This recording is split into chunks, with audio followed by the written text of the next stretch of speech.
Thank you, everybody, for joining me. This is a brand new episode of Getting to the Truth in This Art. I'm Rob Lee, and today I have the pleasure of speaking with Kiwanna from Honey Rose. Yes, Honey Rose Company. Honey Rose Company. I just saw the CEO, and I was like, "Is there something else at the end here?" I was like, I'm looking at my notes, So. Yeah, I want to thank you for joining us on this podcast. I think you're the fourth episode of season 2, so we're doing well here. We got renewed for season 2. So yeah, thanks a lot for coming on. And I wanted to kind of get a little bit about what your story is, what your background is, and then I'll just start asking you just questions to get an idea of just what your background is and what your relationship with Baltimore is, but kind of just give me that kind of like elevator speech about what you're about creatively and what your company is about creatively. All right. So I am Kiwanna. Pretty much I was born and raised in Baltimore. The background for my company is more so I am a bakery. I have a background in baking. I actually went to school, Stratford University, giving a shout out to them. I graduated from there in 2013. So I pretty much do a lot of baked goods, cookies, cakes, cupcakes, cheesecakes, anything, you name it. If I can't figure it out, I'll figure it out for you. So that's the background. I like hearing that. I went on your Instagram and I saw maybe my new favorite. I need to try it though. But if pictures are like really indicative, it's like, yo, I'm gonna need that. I'm looking at that chocolate chip pecan toffee. It's like, come on. Yes, it actually has bourbon in it. So if you are, if you don't mind the alcohol, some of my baked goods will have alcohol in there. Also add, I do at Horseshoe Casino as their pastry chef. So any desserts right now, we only have Gordon Ramsay that's open. So you want to taste that? Come down. It's made by me. That's what we like to hear. We like to hear about alcohol. We like to hear about sweets, and we like to hear about gambling. So just all the full vice gamut right there. You can get your sugar intake, get your buzz on, and then just blow through cash. So you said you're born and raised in Baltimore. Which part of Baltimore? I was actually born in Baltimore City, but I was raised in Baltimore County. Well, both Baltimore County, Baltimore City was kind of sometimes here, sometimes there. Randallstown area, Owings Mills area. I spent most of my childhood in, but as I gotten older, I branched off to Baltimore City. Yeah, I dig it. I'm straight from Baltimore as well, always been here. And I think one of the purposes of this podcast, we talked very, very, very briefly before we started recording, is that, you have people kind of just taking shots like at Baltimore, and it just has a reputation for just kind of some of the negative stuff. And I think we're more neutral here than negative. I think every place has things that are unsavory, and we have, things obviously like your company that are sweet. And I wanted to kind of maybe, shine a little bit more light on some of the things that are sweet, some of the dope people that are doing dope things out here, and just, becoming familiar with what you do from my man, Chris. I was like, all right, I need to reach out. I need to schedule this as soon as possible. So, so when did you get started? When did you get started in baking, and why did you get started in baking? Okay, so I got started professionally after school. I could say I would do a little dabbing in and out in between jobs, working in DC, working in Baltimore. So it was more so if someone wanted a cake, okay, I'll bake your cake. If somebody wants a pie, I'll bake a pie. And it got to the point where I was just like, if I'm doing this, why not just have my own business and work for myself and just create something here in Baltimore? Because like you said, Baltimore has a bad vibe. People, when they talk about Baltimore, it's always negative. It's nothing positive. So if I could help, bring that positivity to Baltimore, that's what I'm looking for. And then there's not a lot of Black pastry chefs. Or if there are, they're not highlighted as much as you can see the counterparts. So that's one of the things that I admire with myself and the ones that I've seen on Instagram but haven't met, that, we're actually being pushed out there. We're bringing ourselves to the forefront for the generation that's coming behind us, the pastry chefs that want to come and have that opportunity that we're doing. We're pretty much giving them that road to actually be able to be successful and say, I do have people to look up that looks just like me.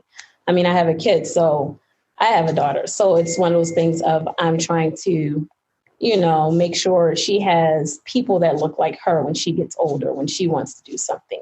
She can say, well, my mom, she did that. That makes a lot of sense. And that's really important. Like, and I guess in the podcast realm, like I've been podcasting for about 11 years. And one of the things that I run into when people talk about, oh, this is what a podcaster looks like, it's usually someone that doesn't look like me, despite me being around as long as I've been around doing this thing. And it's really interesting. And I think what you're keying in on is like representation. And I think for us, and maybe you can agree with it, that Black people have a very distinct, we have a distinct palate. We know what tastes good. And I think that's important, like to have that there. You don't want someone that might say, oh, this is what this tastes like. It's like, come on, man, I know better. So like, right. What would you say is, it's just like something you're like, yeah, I definitely want that flavor, that cuisine, that thing that we do within our, our communities, or even within your family, because, recipes are handed down and all, right? What is something that you're like, I definitely need to get this on a menu. I don't care how I'm going to do it. I'm going to slide it in. It's like, yo, horseshoe, I don't care. This is on there. I'm writing in a magic marker. this particular like style of cookie or cake or pie, cakes and pies is on the menu now. Like, what is something that you're like, this is coming up, this is happening, I don't care?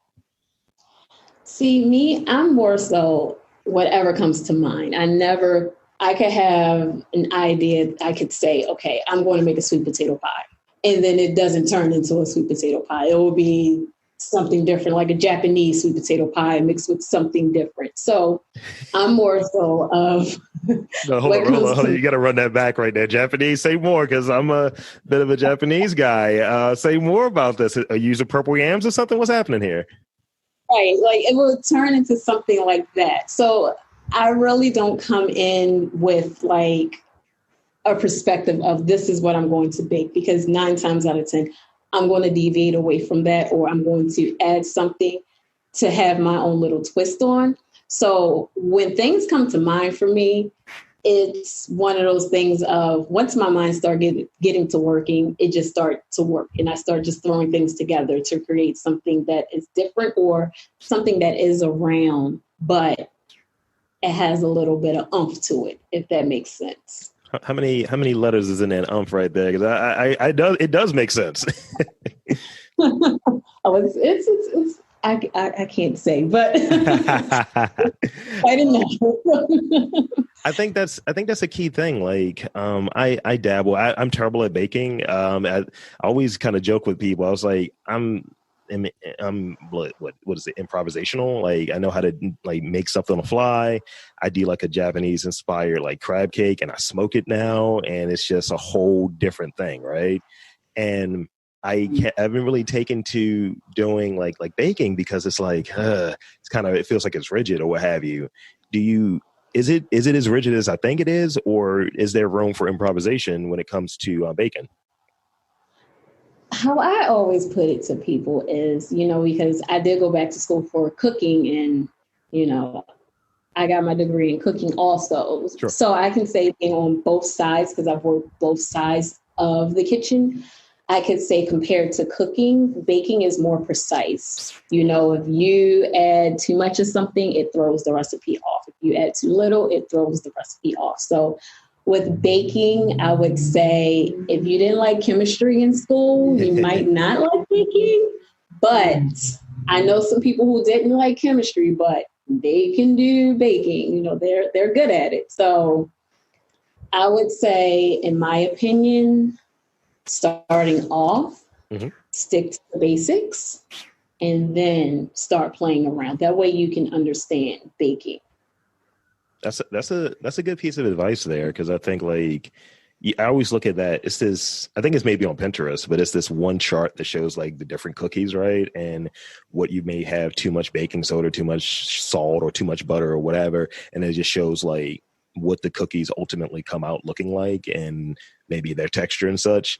And like the way that one cookie that you have in yours, that's like I can almost taste it by looking at it, right? It was like, yeah, that's the proper style right there. And I've seen other people who do something like, this is on point. And I was like, nah, I feel like you use too much of something I don't like.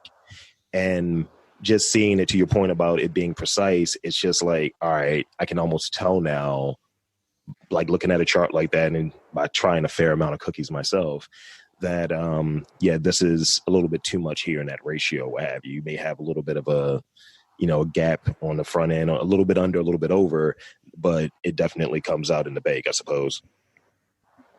Yes, it does. It does show. I know like cookies spread, if you cream the butter too much, is a lot that can contribute to spreading. Sometimes it could be baking soda. It all depends on the recipe. And one advice, every recipe that you find online is not a good recipe. A lot of people, they think Google is the best recipe. No, Google multiple ones and compare. I would always say Google multiple ones, compare the recipes, see what makes sense. And if not, get a book that is teaching you the basics of baking. I like the book called How Baking Works. It's a good book for people who do not understand baking. I mean, when I went to school, I had that book beside my textbook to understand what was going on. So there's a lot of people out here, a lot of knowledge. Just ask, as bakers, pastry chefs. We understand. It's not something that you're going to get overnight. It comes with practice. It's repetition. It's just it's a lot to it. I mean, one of the things I was just doing was doing some consulting for was a podcast on careers and such. And basically it was like talking about how one networks and so on. And one of the key things were when you're networking with someone that's in your industry a lot of the times. And they like talking about what they do. And I would imagine the same kind of applies. Like if someone comes to you, it's like, yeah, how do you get that frosting the way that you got it? Or how did you get that cake to be as moist as it is?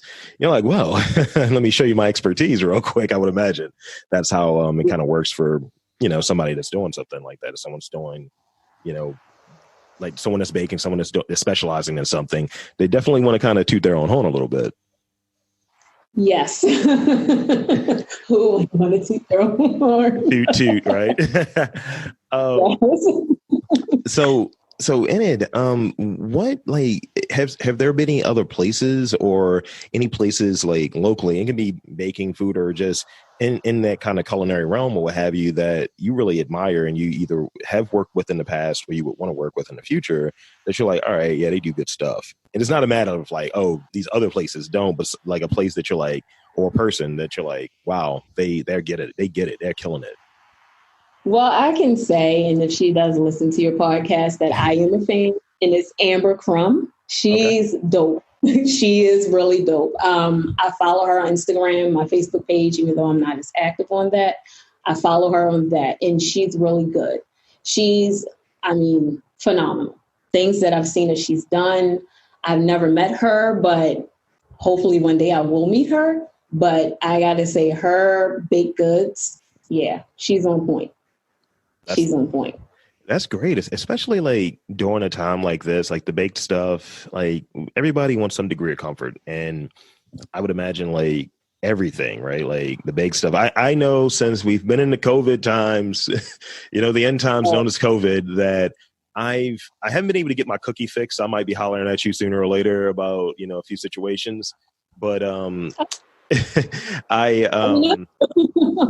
bougie. Like I like just like chocolate chip walnut cookies, and my plug for it, because cookies are drugs. My plug, they just changed their recipe up a little too much. They started using dark chocolate and something off with the flour, and I'm like, look, I have $1 million taste buds, and I know something's different here. But in it, I'll say like during these COVID times, so have you just want that salty, that sweet, that yummy goodness. And how have you how have you like seen that? Like, how has that gone? Like when things are kind of tough, like what is like your kind of guilty pleasure thing that you either like to make or like to just have around in terms of desserts or even other foods? I will have to say I always like to have around butter, flour, sugar, your basics. Because chocolate with me, like right now, I am dabbing into the different chocolates that are out there. I'm pretty much focused right now on a company called Valrhona. Okay. And they have different percentages of chocolates that I use. So if they have a 66%, they might have 3 different types of 66% chocolate. So I would buy all 3 just in case to make sure, if I was to switch up, how much of a difference it would be to impact my customer. Because, like you said, you can taste the difference and I can taste differences. And when people switch up their recipes, and me personally, I don't like it, because it throws you off. It's just like, I was looking for this satisfaction, but now it's kind of, I'm not sure about the satisfaction. So I like to pretty much, try to keep my product the same. I don't want to change it. So I would say as long as I have the basics in the kitchen and I know, okay, if my vendor doesn't have a 66% that I normally use, right, if I know a 70 or 55% will balance it, if I mix both, you may tell the difference, but it's not going to be one of those huge differences that you can notice. Yeah, you're just talking chemistry right now, and I'm just talking about fat. I'm just talking about fat stuff, just purely fat stuff. It's just like, yo, how can this get in my belly and we be good? So like, what are some of your, and if this just gets too food oriented, we can switch subjects, but I am a foodie for context. So what would you say, like, if someone comes to Baltimore and it's like, what's one place, not the typical stuff, because I think too often people come in, yeah, honey, you got to get a crab cake. Nah, you can do that. But what will be something that, and it may be a crab cake, but what will be something that, someone comes here, obviously outside of going to see you and getting some of your stuff, whether it be at, Horseshoe or what have you, or just from you directly, what would be something that to get a bit of that Baltimore experience, someone has to like try, someone has to have while they're here, like a food thing or what have you? All right. So I would say Black Sauce Kitchen. I would have to Chris, Foraged. I love Foraged. I'm there like every week. I mean, you're speaking my language right now. Yes. I would say if you want, they're more of a Spanish flair, but the food is really good. And Ben is a good chef. So I would say La Cuchara.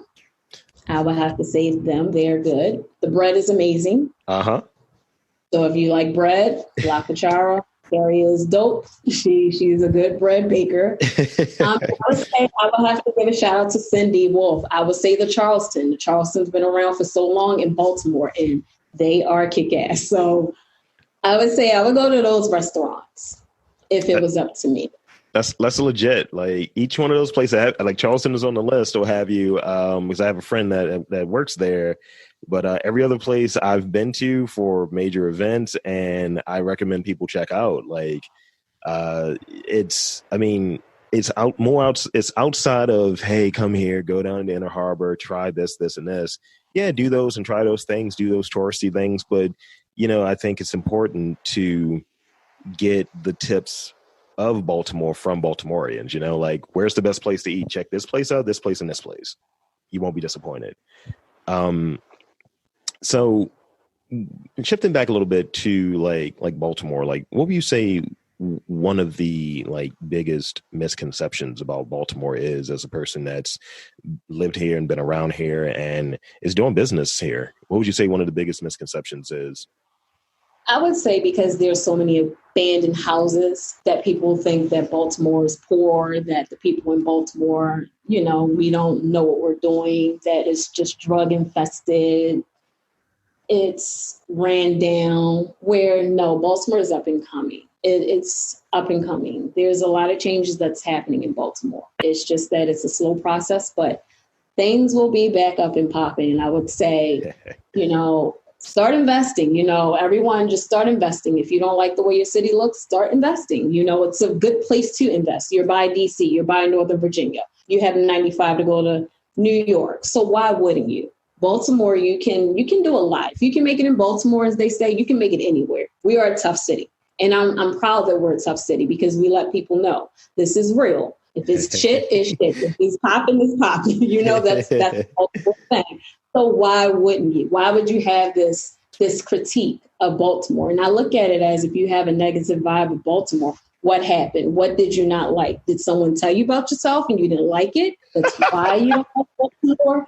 It's a lot of things that I had to realize, working in DC, going to Virginia, meeting people that I met, from different states, and a lot of people give props to Baltimore by saying, if you want to know something real, you come to Baltimore. Baltimore will let you know. They're not going to sugarcoat it. A person from Baltimore will tell you. So that's how I look at it. If you want the real deal, you should come here. There's no reason why you shouldn't be here. I don't see. Baltimore's about authenticity. I think that's what you're getting at there. Like, we're resilient, we're tough, we're about authenticity. Don't come here with that bullshit. Exactly. just to put it flat, frank. So yeah, that's really good. So let's see. Let me think. Usually, and we'll do a little bit of towards the end because we're not going to go too long. It's usually like about a half an hour or so. And it'll be an opportunity for you to do some shameless plugs. I'm all about the shameless plugs. I'm all about putting people on, supporting people, and helping them get their thing popping a little bit more. In terms of your career and where you're at, like professionally, what would be a piece of advice that you've received, that you feel like you could impart upon someone else that maybe will help them get over the hump? Maybe someone else is trying to do what you're doing or do a version of what you're doing, and they may need some wise words, some wisdom. What would you say? Well, I could say I've been handed a lot of advice because when I started out, I lasted this long. But I would say never give up. That's one thing that I've always was told because I'm very hard on myself. I'm like a perfectionist. And I was always told coming out of school and going into the business to not give up and to take my time. Take your time. It will come. Don't look at what you see on TV with these shows thinking that that's what the culinary world is about, because it's not. It's not about that. It's about, you doing your best. Don't take everything with a grain of salt. Have thick skin because it's hard in the kitchen. You have chefs that will tell you this is shit and you have to know how to take that. It's nothing personal. Don't take it personal. It's just to help you get better. And I can say with me being in the position that I am in, that I now understand what was said to me. And now that I'm telling other people the same thing that was said to me, and I see them as a reflection of me when I was under someone and someone was critiquing me and helping me. Just take all the criticism, take it. Some of it, you are not going to agree with it, but just take it. Take the criticism. Don't feed into it as it's something that's negative, because it's not. It's to help you grow and turn into something positive. If you feel as though it's not right, don't make a scene, because that's one thing I can say. I've seen a lot of chefs. They go back and forth, young chefs, and I was there. I would go back and forth with the chef. Don't do it. Talk about it in private. Pull the chef to the side if you need that help. That's all I can say. Just don't take everything personal. Don't take it personal, because it's not a personal thing. It's to help you. That's good. And I think that's something that gets lost. Like with the things that I do, I ask people all the time, like, do you want to do it? And they don't get what I mean. They think it's out of intent. It's like, do you want to do it? And it's almost like an ellipses at the end. There's a fair amount of stuff that you got to deal with that on the surface you don't see. And you may not have the stamina for it, or the and it's like more like the emotional stamina, the professional stamina, because people are habitual line steppers, as it were, and you have to kind of like be able to bite that tongue and be able to take something from it. And I've run into it. We all run into it, that someone says something that's a little out of pocket and you just don't agree with it, but you got to take something from that lesson. You got to take something from it, I think. And it's an opportunity to grow, and it's an opportunity to be a better version. Even if it just pisses you off, you're like, I'm going to prove this person wrong. There's something to take from it. Yeah. Exactly. Because you trying to prove a point is only going to make you better. That's one thing that I've always learned, because people knew to piss me off to get me to be the greatest. And I had to learn that it shouldn't take for someone to piss me off to be the greatest. I should just take it and just be the greatest, you know? Yeah. Be the greatest version of myself. Yeah, it's holding yourself for a certain standard. Like, you know, I've had conversations with people and they'll hit me with, well, I ain't trying to impress anybody. And I was like, you should impress yourself, though. And Exactly. it's like, what do you mean by that? I was like, I think it's pretty straight up and down. And, you know, when I do something like this, I have a certain standard. I do my other podcast. I record with my co-host. You know, to your point about kind of that perfectionist thing, I'm always like looking at it, it's like, all right, how can I trim this down? How can I make this better? How can I do this? Should I re-record? And he's just like, man, that was a good episode. And I was like, yeah, but I miss X, Y, and Z. And he's like, how do you remember this? I was like, I remember every episode I do. And because it matters. And I think, you know, like, and I actually want to ask this before I forget. So what are the main things that you bake or what have you? Because I don't want to like say, so have you done this or have you done that? What are the main things that you bake and that you enjoy baking? And what is something that has been a challenge and you feel like you're going to keep trying, you're going to bring that as far as part of what you do now? Well, I can be honest. I enjoy baking almost everything. I'm not a big sweet person, which is kind of, yeah. Yeah, I'm not big on sweets, but I love to bake anything. I mean, I look at everything as, you know, cookies. I could bake cookies. I could bake. I know, let me rephrase that. Let me correct myself, because I don't bake pies all the time. So I have to say, I'm not a pie baker. So I would say more cookies, cakes. My background, of course, French pastries. That's pretty much what you learn in school. Breads. My biggest challenge is making croissants. It's something where you have to worry about, and also with bread, has to deal with a lot of scientific things, but I'm not going to go into that. But thank gosh. That'll be a conversation that you and I will have another day. But I would say more so cookies. I'm more of a cookie fan. It's easy. You can put ice cream with it. You can do whatever with cookies. So I could say cookies. And I mean, cookies can even be the crust for those pies you're not making either. I mean, I'm kidding. Yeah. So what is your favorite cookie? Like, what is like you said, you're not really a sweets person or what have you. And I'm sure there's like different degrees of, like, I don't know if there's quote unquote a savory cookie, because I feel like those are crackers. I don't know, but like you hear about the salted caramel or what have you. And I've had some salted caramel that they taste like they're Triscuit crackers or something. But what is like your favorite like type of cookie? Like, you know what, I'm not eating sweets, but I'll take that cookie right there. Like, what is that one you go for? Like, what is the cookie of your favorite cookie? Wow, cookies that I would go for. I would say more so, I'm a big Oreo fan. I don't know why I love Oreos, but I love Oreos. I do. More stuff or whatever. Double stuff that's too sweet for me. Yeah, but I would say Oreos. That's good. Yeah, I like Oreos. I remember it was that wave where people were doing a cheap move, and it's like, I'm not going to make a crust. And I understand. I would imagine that making crusts are hard. You know, I watched British Baking Challenge, I guess, and you know, like, do this short crust, do this long crust, or whatever. So people would take the actual cookie part of the Oreo, grind it up in the food processor, and use butter or whatever to try to make that into a base of a crust for like a cheesecake or something. Those are fine. Those are cool. But I think Oreos are I just want regular Oreos, just regular stuff Oreos. Give me a sleeve of those and we're good. We're good. Yes, yeah. I can agree. And a cup of milk. Oh, okay. Yeah, you're dipping. That's a little non-canon, but it's fine. We accept milk here.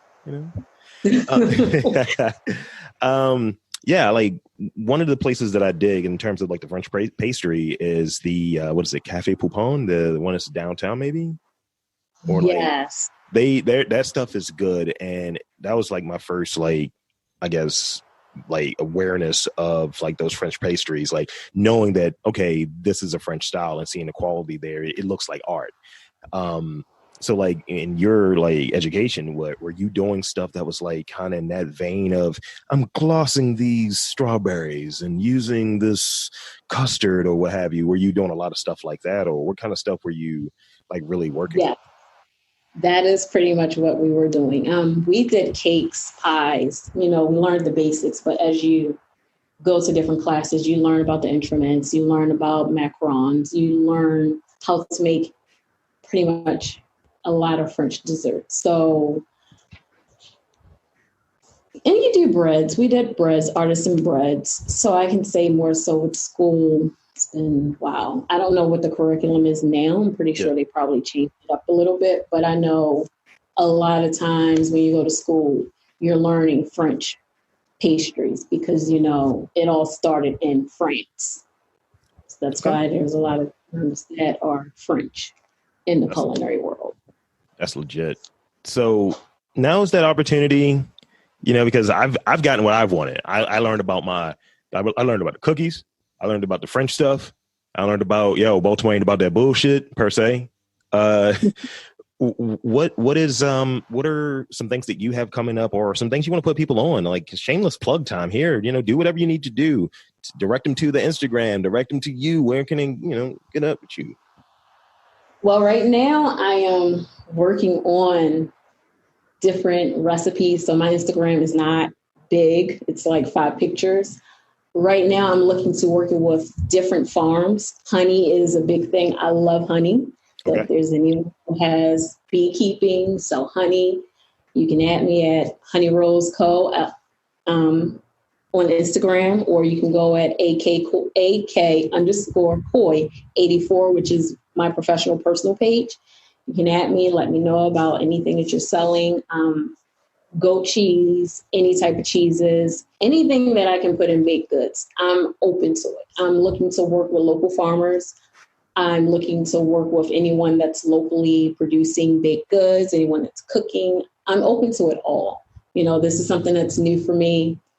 This is my first time putting myself out there where I don't have someone putting me out there. So, like I said, up and coming is just pretty much I'm developing recipes with anybody that's local with their items, their products.